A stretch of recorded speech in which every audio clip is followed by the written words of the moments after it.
Welcome back to Pre-Algebra with Miss Betsy. Today we are going to be talking about how we deal with percentages that are either greater than 100 or less than 1. And I've been having some difficulty getting this video recorded tonight, so let's just go ahead and perhaps 3 or 4 or 5 times will be the charm. How do you get a skeleton how do you get a skeleton to laugh out loud? Well, you tickle his funny bone. So, there's a little bit of shorthand that I'd like to write up here and see if you know what this is. If we have P, D, and an arrow going this way and a 2, and a D, P, an arrow going that way, and a 2. What are we talking about? This is just a shorthand memory jog of what you've learned before, that if you are converting from a percentage to a decimal number, what you do is you take the decimal point and you move that 2 units to the left, or 2 places to the left. Conversely, if you're converting from a decimal to a percentage, you're going to move that decimal point 2 places to the right, and that will become the new location of your decimal point. And up until this point, we've been dealing with percentages that are between 1 and 100. But as all of you know, you can have a percentage that's greater than 100 because probably all of you have gotten bonus points on tests at some time, and maybe you got 107, or maybe you got 115, or maybe you saw something on a billboard somewhere that said 0.5%. So the size of the number, whether it's large or whether it's small, does not affect the method that you use to convert from decimal to percent and percent to decimal. So our text on page 301 had 2 examples for us. And we want to write these as a decimal or as a percent according to what we need to do. So first we had 350%, and then we had 0.005. So obviously for our first example here, where we have 350%, we're going to convert from a percent to a decimal. So how do we do that? If we have 350%, what do we need to do? Well, the first thing you do is you drop the percent symbol. And you show the location of your decimal point, which is right there at the end of the number. And then what does our little cheat sheet over here say? It says if you're converting from percent to decimal, you find that decimal point, and you move it 2 units to the left. And that becomes the new location of your decimal point. So 350% expressed as a decimal number is simply 3.5, or 3 5/10. All we have to do is move the decimal point. We drop the decimal sign because we now have a percentage. Now our second example that we have here says convert 0.005. Well, what is 0.005? We have tenths, hundredths, and thousandths. So this is 5 thousandths, which is a decimal number that we want to convert to a percentage. So what do? We're going to take this decimal point that's already located for us. We're going to move that 2 places to the right. So we have the 0.5, and then we have these 3 zeros out here after we moved our decimal point. Now, do we put 3 zeros there in front of the decimal point? No. This simply is 0.5. We're converting from a decimal to a percentage, so we have to add our percentage symbol. So 5 thousandths is 0.5%, which is 0.5%, but this is written as a percentage, and this is the way that it needs to be. That's 0.5%. Now you wouldn't write,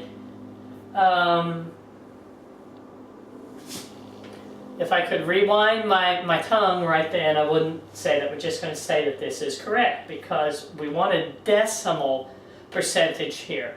All we do to move from a decimal to a percent is to move that decimal point 2 units to the right which is where we end up with 0.5, and we add the percent symbol. So now let's flip over to our next examples that we want to be discussing and see that we have, obviously you can write percents as fractions or as mixed numbers or as decimals, but we're going to see that you can write fractions that are greater than 100 or less than 1 as either a fraction or a mixed number. Now how are we going to do this? Just exactly the same way that we have worked with numbers that were between 1 and 100. The first example here, in example 2, says write as a fraction or mixed number in lowest terms. First, we have 125%. What's our first step? Going from percentage to a fraction is we're going to rewrite this as a fraction with a denominator of 100, because percent means per 100, comes from the Latin. Okay, now 125% is written as a fraction, 125 over 100. Is that reduced to lowest terms? No, it's not. Now you're going to need to use one of several possible methods to reduce this number to lowest terms. What they show you in your book is that, oh, I recognize that I can divide both the numerator and the denominator by 25. And something that helps me a lot when I'm doing mental arithmetic is to put it into money. I think of this as $1, a quarter, and $1, and you've got how many quarters in $1 and a quarter? You can divide that by 25, you can divide the 100 by 25, or you can think how many quarters are there? 125 divided by the value of a quarter, you have 5/4. So this is now a fraction that is reduced to lowest terms because it had a common factor of 25 in the numerator, 25 in the denominator. Can we express this as a mixed number? Yes, it can be an improper fraction in lowest terms, or this would also be 1 1/4. So 125% is the same as 5/4, which is also equivalent to the mixed number 1 1/4. Now our next problem that we have is going to look a little bit different. We have, this is a number that's greater than 100, very straightforward, 125%, write it as a fraction over 100, reduce to lowest terms. But what happens when we have a percentage that is smaller than 1? What if we have 1/2%?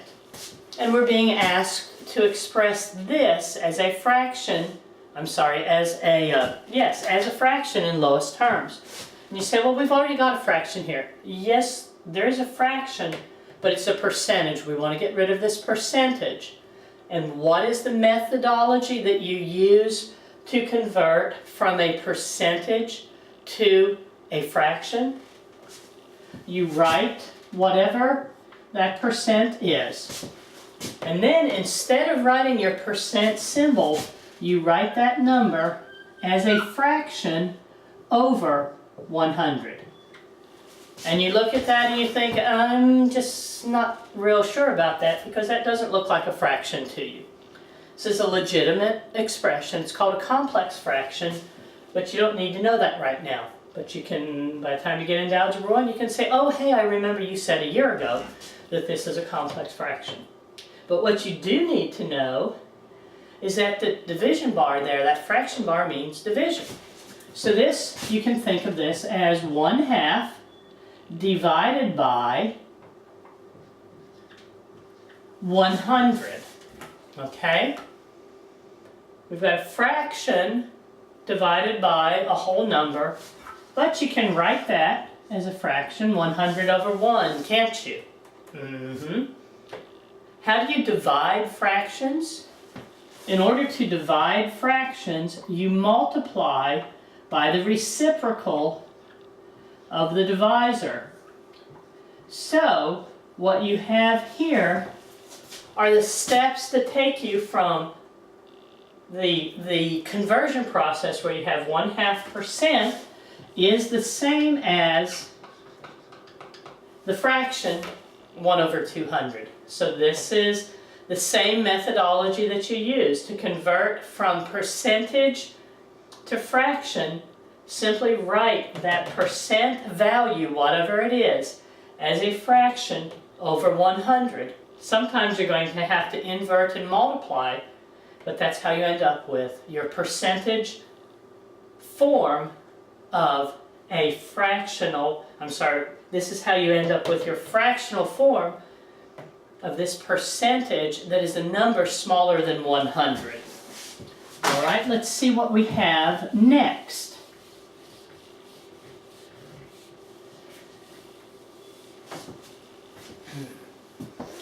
Now, we learned a section or two back about proportions. And proportions are the expression where you say that one fraction is equivalent to another fraction, or one rational expression has the same value. And we learned that we could use a proportion to find a percent for, to write a percent for a fraction. So we can still do this even when the number is greater than 100 or less than 1. Example 3 says use a proportion to write each fraction as a percent. First, we have 5/4.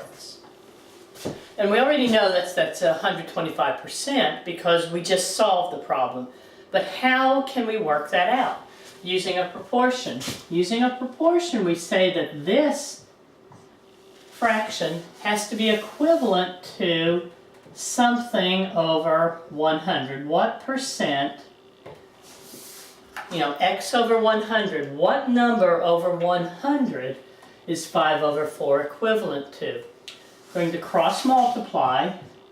4x is equal to 5 times 100. Now someone might say that it needs to be 500 is equal to 400 times x. Yeah, that would be, that's a legitimate way to write the problem as well. What do we do now? 4x is equal to 500. Now we want to divide both sides of this equation by 4, and we have x is equal to 125. Okay, x is equal to 125 what? Well, 125 goes into our this original problem here. We're going to excuse me. I'm going to substitute, and we end up with 125 over 100. And you learn that when you have a fraction, the denominator of 100, the numerator is what the percentage is. So the percentage right here, 5/4, is equal to 125%. And as you remember, that's what our problem that we worked previously just showed us. We have one last problem that I would like to show you tonight. And this is where we have a small number that we want to convert to a percentage by using this method of writing a proportion. And we have, I think it's 1/4. No, it's 1/400. Now, how in the world are we going to write that as a percentage by using a proportion? The proportion says one rational expression is equal to another rational expression. The rational expression looks like a fraction. So we can say the fraction 1/400 is equal to what over 100? This is what the proportion looks like when we are using this method to find a percentage. We cross multiply. 400 times x is 400x. 1 times 100 is equal to 100. What do we do now? We divide both sides of this equation by 400. When we reduce our fractions, we have x is equal to 1/4. But x is equal to 1/4 what? Well, we have x over 100. So if we directly substitute back in here, what do we have? We have my search for a marker. 1/4 goes in for x. We have 1/4 over 100. And what does this mean? When we have a denominator of 100, that means that the numerator is the percentage. This is 1/4 per 100. So 1 over 400 is equivalent to 1/4%. And that's just a tiny, tiny, tiny little amount of money. What is 1/4 of 1%? Well, 1% of a dollar is 1 penny. You know, a tithe of $1 is 10 cents. 1%, and a tithe is 10%. A tithe of $1 is 10 cents. 1% of a dollar is 1 cent. 1/4% of a dollar is 1/4 of a penny. So 1/4% or 1/4 of a percent is a very small number.